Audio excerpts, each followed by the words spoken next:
دنیا کا عالمی طاقتوں کا طاغوتی طاقتوں کا آخر کیا نقصان ہے؟ آپ جان لیجیے کہ مسلم جماعت نے مدرسے کی اہمیت کو اتنا محسوس نہیں کیا جتنا اسلام دشمن طاقتوں نے اس کے کردار اور اس کے منافع کو سمجھا۔ انہیں پتہ ہے کہ آج مغرب کی بے حیائی کے سامنے کوئی نظریہ اگر کھڑا ہے تو اسلام کا نظریہ۔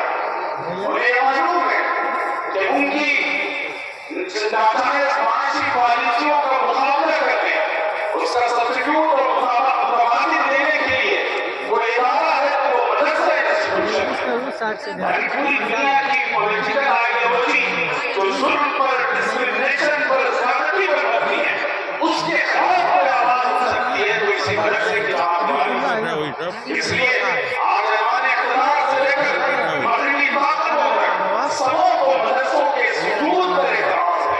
وہ پالیسیز بناتے ہیں، وہ ڈراتے ہیں، دھمکاتے ہیں، لعنت کرتے ہیں کہ آپ اپنی جگہ سے اپنا راستہ بدل دیں۔ اس لیے مسلمانوں اپنے اداروں کی حفاظت کیجیے۔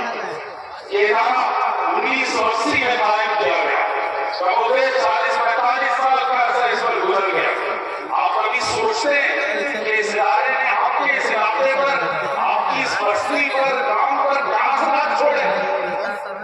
یہ ادارہ اس نے آپ کی سرزمین کا رشتہ اللہ تعالیٰ کے عرش الہی سے جوڑا ہے۔ یہاں پڑھنے والے طلبہ کی برکت سے نہ جانے کتنی آفتیں اور مصیبتیں آپ کے علاقے پر دستک دے کر واپس چلی جاتی ہیں، اور نہ جانے کتنے طوفان آپ کے در و دیوار کو ہٹانا چاہتے ہیں لیکن آواز چلے جاتے ہیں۔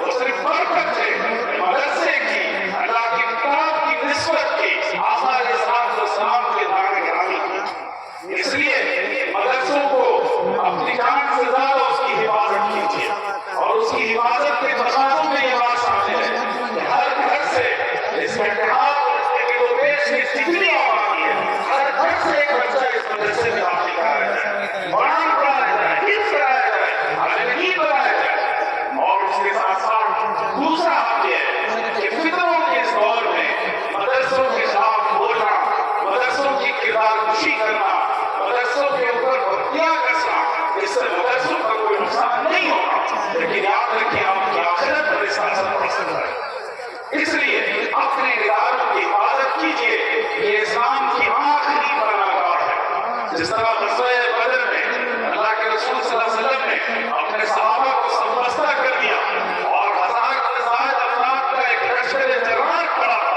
اس وقت اللہ کے رسول صلی اللہ علیہ وسلم نے بے سر و سامانی کے عالم میں اللہ کے حضور اپنی پیشانی جھکا دی اور کہا اگر یہ مٹھی بھر فوج آج ختم کر دی گئی تو اس زمین پر تیرا نام لینے والا کوئی نہ ہوگا۔ تو آج ہندوستان میں یہ جو مٹھی بھر مدرسے ہیں، چند ادارے ہیں، چند علماء ہیں، اگر خدا نہ خواستہ ان کو قانون کی زد میں لا کر ختم کر دیا جائے یا مسلمان اس کی ناقدری کریں تو پھر اس ملک کا رشتہ اسلام سے باقی رہنا مشکل ہو جائے گا۔ اس ملک کا رشتہ، آپ کی آنے والی نسلوں کا رشتہ آقا جناب محمد رسول اللہ صلی اللہ علیہ وسلم کے ساتھ وابستہ رہنا اس کا مشکل ہوگا۔ اس لیے مدرسے کی پردگانی اسی لیے کیجیے کہ آپ کی نسلوں کی ایمان کی حفاظت کریں گے۔